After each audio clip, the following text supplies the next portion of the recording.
शुभी और अंशुल स्कूल से आते ही शोर मचाना शुरू हो गए।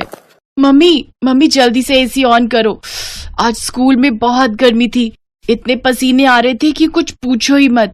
और मुझे ना ठंडा ठंडा मैंगो शेक भी पीना है। मुझे तो चॉकलेट शेक पीना है। मम्मी खूब सारी आइस डाल देना। और हमारी गर्मियों की छुट्टियां अब इसी मंडे से हो रही हैं। अब हमें जुलाई में स्कूल जाना है। मम्मी सैटरडे को पेरेंट्स मीटिंग है, हॉलिडे होमवर्क भी मिलेगा। मैम ने आपको मॉर्निंग में ही बुलाया है। दादी मैंगो शेक पियोगे? नहीं, मैं मैंगो शेक नहीं पीऊंगी। तुम लोग बर्फ डालते हो और ठंडा पीने से मेरा गला खराब हो जाता है। हमारे जमाने में तो घड़े हुआ करते थे, हम घड़ों का पानी पीते थे। मुझसे फ्रिज के बर्फ वाले पानी नहीं पिए जाते। माँ जी, आजकल कहाँ कोई घड़े का पानी पीता है। एक तो किचन में वैसे ही जगह नहीं है, ऊपर से घड़ा और रखकर मैं पूरी स्लैब भरना नहीं चाहती। अंशुल बात सुन बेटा, ये पंखा थोड़ा हल्का तो नहीं हो गया? कौन से नंबर पर चल रहा है जरा देख तो। दादी 4 नंबर पर ही चल रहा है। अच्छा, लगता है आज गर्मी थोड़ी ज्यादा है। दादी अंदर रूम में चलो ना, अंदर एसी ऑन किया है, ठंडा है कमरा। शुभीज जितना मर्जी बोल ले बेटा, तेरी दादी ना अपनी मनमर्जी की है। ये और एसी में ये कभी भी ना बैठे। चलो अब तुम दोनों रूम में जाकर बैठो, मैं वहीं तुम्हारे लिए मिल्क शेक्स लेकर आ रही हूँ। मैं तो कब से बोल रही हूँ बाहर आंगन में थोड़े पेड़ पौधे लगवा दो, बहू शाम के समय में ठंडी हवा में बैठ जाए करूं, पर तुम हो कि मेरी सुनती ही नहीं हो। एक पेड़ पौधा नहीं है घर में कि ताजी हवा मिल जाए। माँ जी, आंगन में पहले ही इतना फैलावा मचा रहता है, बच्चे खेलते हैं और गमले से किसी को चोट लग गई तो मुसीबत आ जाएगी, इसलिए मैं आंगन में पेड़ पौधे नहीं लगाती। आप फिर वही बात लेकर बैठ गए। माँ जी, गर्मियां सभी के लिए होती हैं, आपके लिए कोई अलग से गर्मी नहीं आई है जो आपको ये सब चाहिए। मोनिका बोलती जा रही थी और कौशल्या सुनती जा रही थी। मोनिका बच्चों के साथ अंदर एसी में बैठ गई। सबको गर्मी लगती है तो मुझे भी गर्मी लगती है, पर हाँ, मैं भी अपने तरीके से गर्मी को दूर भगाऊंगी। माँ ये लो खरबूजे और तरबूज लाया था, और ये देखो बढ़िया आम भी मार्केट में आ गए। तुम कहती हो ना तुम्हें रोटी के साथ आम अच्छा लगता है। हाँ, आम तो मुझे बहुत पसंद है। एक काम कर बेटा, थोड़ा ठंडा ठंडा पानी आ रहा होगा टंकी का, तू आमों को पानी में डुबो दे, इनकी गर्मी निकल जाएगी। तभी मोनिका आ जाती है। बस एक ही रखना इनका, हम सब फ्रिज का ठंडा आम खाएंगे। पानी में डाल दे, मेरे को रात को रोटी देगी तो उसके साथ मैं खा लूंगी। ठीक है माँ, मैं आपका एक आम पानी में रख रहा हूँ। मोनिका रात को मम्मी को खाना दोगी तो आम दे देना। मोनिका दूसरे कामों में लग गई और रात को सबने आम खा लिया। तो बाद में याद आया कि कौशल्या आम खाना भूल गई है। माँ आम तो खा लो, आम नहीं खाया आपने? नहीं बेटा, रहने दे, अब मैंने रोटी खा ली है, मैं रोटी के साथ ही आम खाती हूँ। मोनिका तुम्हें याद रखना चाहिए था, मैंने तुम्हें शाम को ही बोला था माँ को रोटी के साथ आम देना, वो उसके बाद नहीं खाती हैं। क्या बात है देवेंद्र, क्या मुझे और काम नहीं होते? अगर मैं भूल गई थी तो माँ जी याद दिला देती ना। एक तो पहले ही इतनी गर्मी है, किचन में काम करते समय इतनी गर्मी लगती है। एक अकेली इनकी गर्मी नहीं है, सभी के लिए गर्मी है। एक तो सारे घर के काम करो, ऊपर से इनके नखरे भी उठाओ।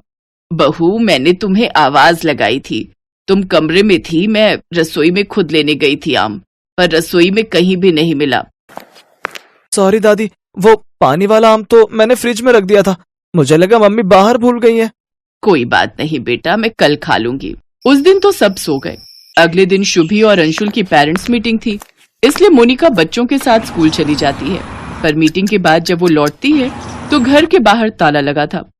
मोनिका के पास घर की दूसरी चाबी थी। मोनिका ने दरवाजा खोला और देवेंद्र को कॉल मिलाया। हेलो देवेंद्र, माँ जी कुछ बता कर गई है, वो घर पर नहीं है। नहीं तो मुझे तो उनका कोई फोन नहीं आया। रुको मैं घर आता हूँ। मम्मी, मैं पड़ोस में देख कर आती हूँ। कई बार दादी जी पड़ोस वाली आंटी के घर चली जाती हैं।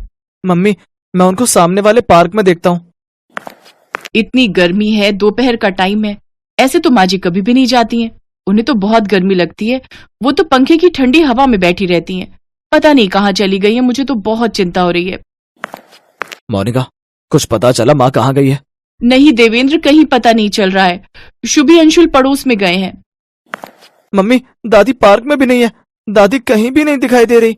देवेंद्र, मेरा दिल घबरा रहा है, पता नहीं माँ जी कहाँ है।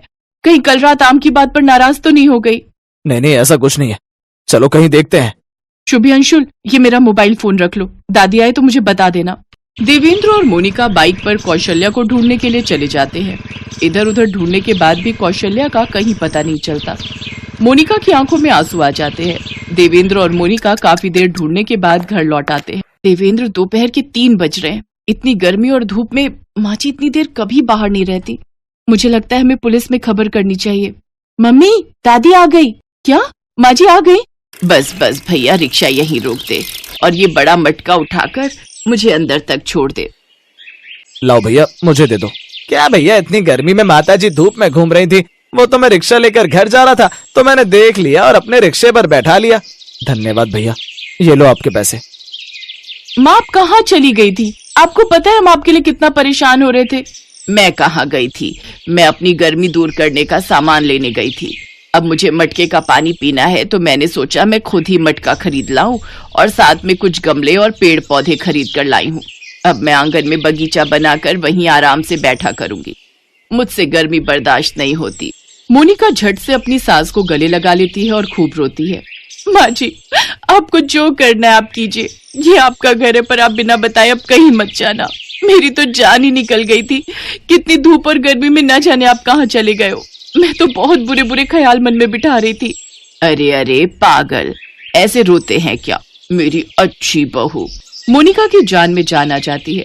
भले ही कौशल्या उसकी सास थी, पर वो माँ की तरह बहुत प्यार करती थी। कुछ रिश्ते ऐसे होते हैं जिनको हम बयां नहीं कर पाते, पर उनके लिए दिलों में अलग जगह होती है। मोनिका अपनी सास की खुशी के लिए पानी के मटके को अच्छे से धोकर उसमें पानी भरकर रसोई में रख देती है। आंगन में पेड़ पौधे भी लगवा देती है। देखा, गर्मियों में घड़े का पानी, ठंडी ठंडी पेड़ों की ताजी हवा कितनी लाभकारी होती है। अब लग रहा है कि गर्मी कुछ कम हुई है। बहू, मेरे आम पानी में रख देना। आज एक नहीं 2 आम खाऊंगी। हाँ हाँ माँ जी, चिंता मत करो, मैंने पहले ही रख दिए। दोनों सास बहू के रिश्तों की खट्टी मीठी तकरार के बीच एक अनोखा प्यार भरा रिश्ता दिखाई दे रहा था। मोनिका ने अपनी सास को समझा और उन्हें अपनी गर्मी अपने हिसाब से दूर करने दी, क्योंकि मोनिका जानती थी कि वो भी तो अपने तरीके से अपनी गर्मी को दूर करते हैं, तो उनकी सास क्यों नहीं कर सकती। शिवानी, बस अब बहुत हो गया। अब मैं तुम्हारी एक नहीं सुनूंगा। इससे बेहतर रिश्ता फिर नहीं मिलेगा। और तुम एक बार लड़के से मिल तो लो, अगर पसंद ना आए तो हम जिद नहीं करेंगे। पापा, मैंने कहा ना मुझे अभी शादी नहीं करनी।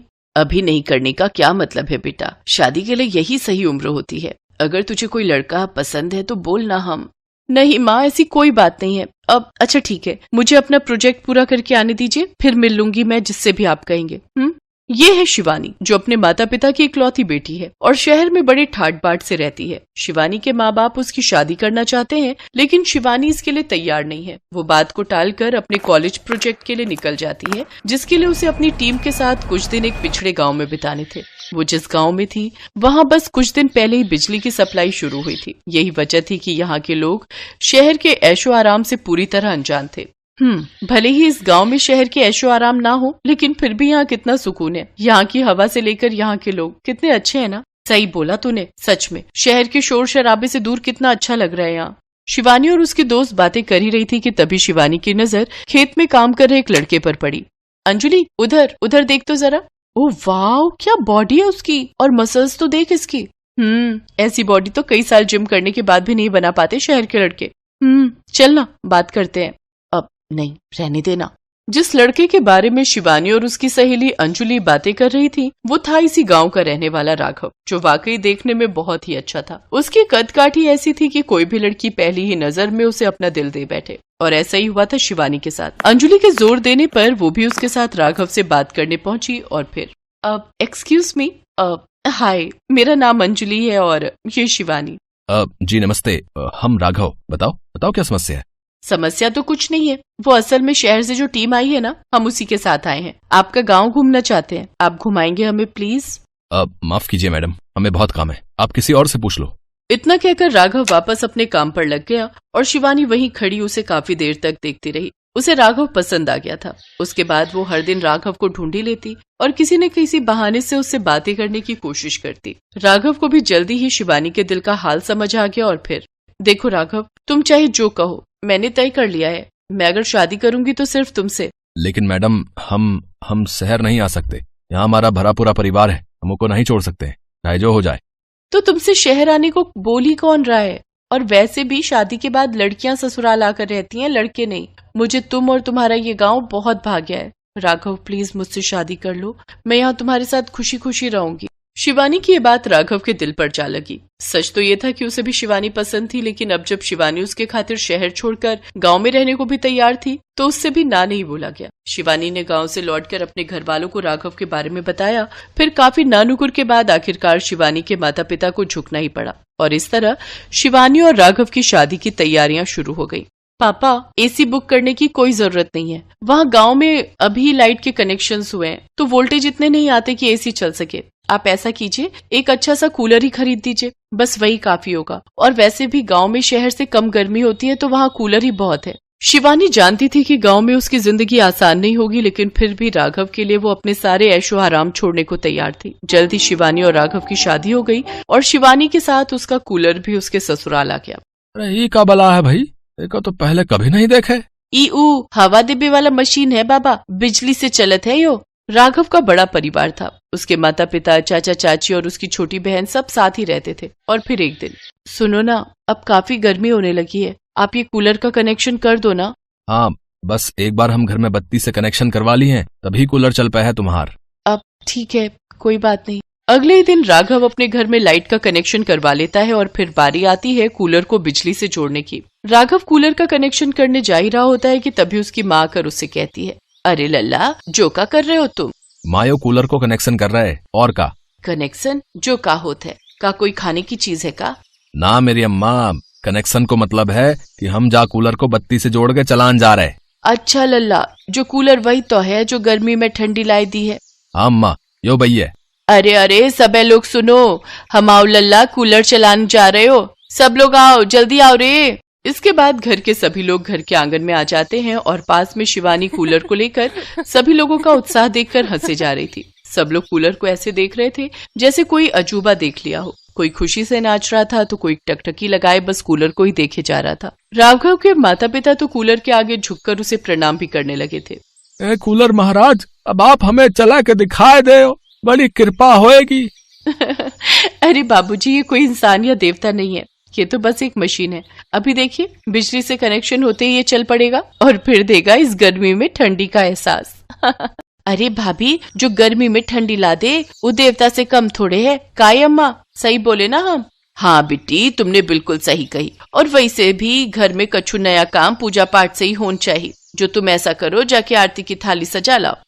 राघव की बहन जाकर तुरंत आरती की थाली सजा कर ले आई। असल में पूरे गांव में सिर्फ राघव का ही घर था जहां कूलर जैसी कोई चीज आई थी। तो सिर्फ घर वाले ही नहीं बल्कि गांव के लोग भी उत्सुकता से उस कूलर को चलते देखने वहां पहुंच गए थे और बड़ी ही बेसब्री से कूलर के चलने का इंतजार कर रहे थे।